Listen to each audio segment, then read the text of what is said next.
Bom dia a todos. Eu vou contar aqui, eu não trouxe apresentação, é mais um bate-papo mesmo para eu contar um pouquinho como que funciona o desenvolvimento de embalagens na Natura, né? Então, hoje, a gente olha para 3 pilares, né? Falando especificamente do desenvolvimento de embalagens, que é a estética, a sustentabilidade e a funcionalidade da embalagem. Né? Falando um pouquinho de estética, anteriormente, até mais ou menos final de 2014, a gente sempre desenvolveu o design da embalagem com agências externas. Com o passar do tempo, a gente foi vendo que a gente foi perdendo um pouco de identidade, porque como cada marca cuidava da sua categoria, né, e aí depois, quando você olhava para o todo, acabou perdendo um pouco dessa identidade. E aí, a Natura, em janeiro mais ou menos de 2015, ela tem uma nova área, que é o núcleo de design, que para centralizar essa parte e para evitar que isso aconteça, né? Então, assim, não significa que a gente não trabalhe mais com as agências, porque eles não são capazes também de absorver uma área nova, de absorver todo o trabalho internamente, mas tudo passa pela aprovação deles, né? E também eles fizeram um book das diretrizes de design que as agências externas também têm que seguir. Com isso, a gente ganhou bastante nessa parte da identidade, né? Da gente conseguir olhar para as embalagens, seja da marca Ecos, ou seja da marca Todo Dia, que são marcas completamente diferentes, mas identificar que é Natura. Né? E aí a estética está muito mais ligada nesta parte do design. Claro, temos questões de acabamento, de embalagem, que está ligado um pouco mais ao desenvolvimento, ao funcional, mas essa questão mais estética está centralizada no núcleo de design. Tá? Falando um pouco do pilar de sustentabilidade, né? Então, hoje, nós temos que disponibilizar embalagens com... Então, assim, a gente tem o repacking de uma linha. A gente sempre tem que reduzir o impacto em relação à linha já existente. Então, se eu estou relançando a linha Ecos, eu tenho que lançar essas embalagens com um impacto menor do que a linha já existente. Quando é uma marca nova, eu tenho que ter uma linha de embalagem, né, uma embalagem que ela tenha impacto menor que a categoria que hoje já existe. Então, por exemplo, se é uma marca nova de óleo, ela tem que ter impacto menor do que o SEV que já existe, do que o óleo de Ecos já existente na Natura, né? Então, é um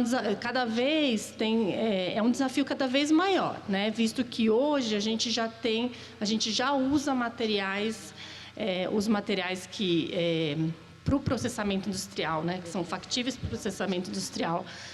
Então, cada vez fica mais difícil, né? Então, assim, eu trouxe aqui um pouquinho para falar o que a gente já usa hoje. Então, a gente tem o PET pós-consumo, né? Porque o PET é um material que ele permite a descontaminação total. Então, a gente consegue usar dele pós-consumo, diferente de outros, que nem o PE, o PP, ainda eles têm que ser feitos em camadas, porque ele não pode entrar em contato direto com o produto. Temos o vidro reciclado, que a gente está começando aí, mas também temos o desafio, porque o forno das vidrarias são muito grandes. Então, para a gente conseguir fazer, mesmo a Natura tendo um volume muito alto, para você conseguir fazer um forno com vidro reciclado, você tem que aí juntar várias marcas, né? E aí tem uma questão também de estética, né? Porque tem marcas que permitem trazer um pouco mais dessa questão do reciclado, por exemplo, a marca Ecos, ou uma marca, sei lá, Plant, Todo Dia, que é uma marca mais do dia a dia, do que quando a gente fala de uma linha de maquiagem, a linha de perfumaria, que é muito mais difícil, porque tem um olhar para a estética muito maior. Né? E aí, quando você fala de vidro, você vai muito mais para o caminho da perfumaria. Então, nem todas as marcas permitem o uso do material reciclado. Tá? Temos a parte de cartucho, que hoje Ecos também já usa um percentual de material reciclado, que também a gente não consegue aumentar tanto essa quantidade, porque interfere na maquinabilidade, né? Nem tudo em função das fibras curtas, você não consegue armar o cartucho. Então, tem várias dificuldades no processo industrial.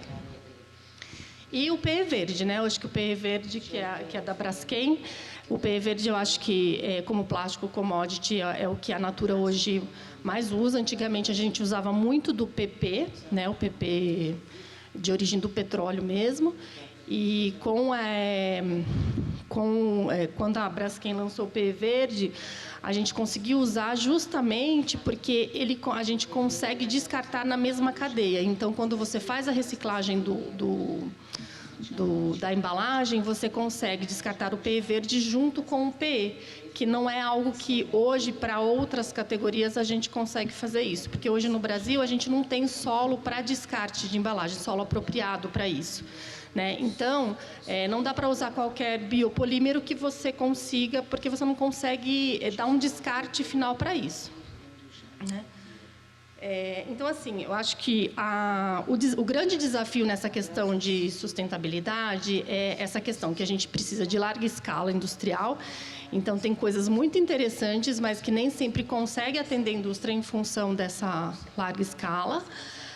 Tem essa questão desse desafio, por exemplo, olhando, por exemplo, hoje para a linha Plant. Hoje a linha Plant, quando ela foi relançada em 2012, 2013, ela utilizou o plástico, o PE Verde. Ela tem uma tampa em PP, mas com 9 gramas, então a gente olha muito para essa questão da massa do produto também. E aí, olhando hoje para fazer um novo repacking, como que você faz essa redução, né? Porque é muito difícil. E aí a gente tem essa questão que a gente tem que atingir essa meta, porque a Natura ela quer gerar agora impacto positivo, né? Ela passou da parte de redução para gerar um impacto positivo. Então, acho que esse é um grande desafio aí para a gente discutir. E aí, olhando para um pouco mais para o funcional da embalagem, depois dessa parte então, a área de desenvolvimento de embalagens, depois que chega, né, o design de embalagem, que foi validado pelo núcleo, tudo, a gente faz toda a parte de molde, todo o desenvolvimento técnico dos materiais, todos os testes necessários, para garantir a integridade da embalagem na cadeia como um todo, né, tanto do consumidor, do usuário final, que é o consumidor, mas também olhando para os clientes internos da Natura, né, que a Natura tem uma questão de transporte que é muito complexo, né? Porque as embalagens vão soltas na caixa da consultora, então você não tem ali, não vai tudo bonitinho, então uma embalagem acaba às vezes interferindo na integridade da outra, né?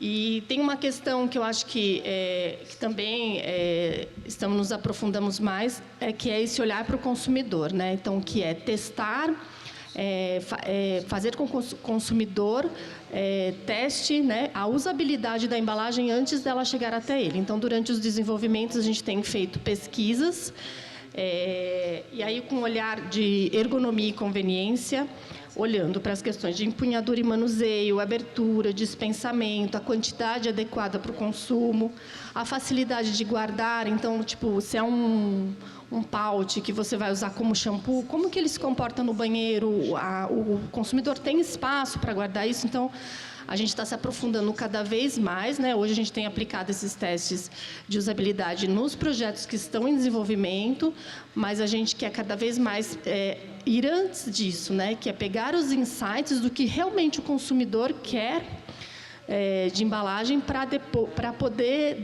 antes do desenho mesmo, né? Para depois você vai aplicar essa pesquisa e coletar, ver se realmente você conseguiu atingir. Um outro ponto importante é a adaptação também na linha de invase, porque às vezes você pode ter um design incrível, mas que a linha de invase não permite, em função também do volume alto. A gente tem alguns, em Ecos, a gente tinha um produto ícone, que era um leite hidratante, que ele era embalado com um papel craft, todo torcido, era muito bonito. Então, era uma embalagem bem icônica da linha. Mas, com o passar do tempo, isso não foi viável e a gente acabou tendo que fazer... Fizemos lá uma embalagem diferenciada, mas que fosse possível fazer no processo industrial de montagem, né? Então, a gente tem bastante dificuldade com isso, que acaba sendo um limitador também de inovação, né? Porque acaba impactando. Então, assim, eu acho que nessa questão industrial, na embalagem industrial, a gente tem bastante desafio, que é essa questão da sustentabilidade, porque cada vez vai ficando mais difícil, né? E essa questão aí da inovação em relação ao volume industrial mesmo. Eu trouxe aqui, eu acho que é uma das embalagens da Natura ela traz muito esse conceito de sustentabilidade, que eu acho que é uma das que representa mais, porque a gente tem aqui um refil da perfumaria, né? Então já é uma questão de um rompimento, porque a perfumaria hoje dificilmente a gente encontra em refil. Ele tem um material 100% reciclado, então ele é feito de PET 100% reciclado, e também ele consegue voltar aí para a cadeia. Então acho que esse é um dos produtos mais sustentáveis que a gente tem, né, pensando em toda a cadeia. E é isso. Eu acho que o grande desafio para a gente é isso, né? Como que a gente consegue ser mais sustentável, sendo que a gente já está chegando aí no limite, né, dos materiais que a gente tem aí disponíveis. E também trazer, né, tipo, não romper essa questão da inovação, trazendo um pouco para a realidade da indústria, né, que também cada vez trabalha mais com a redução de custo aí de produto. Acho que é isso.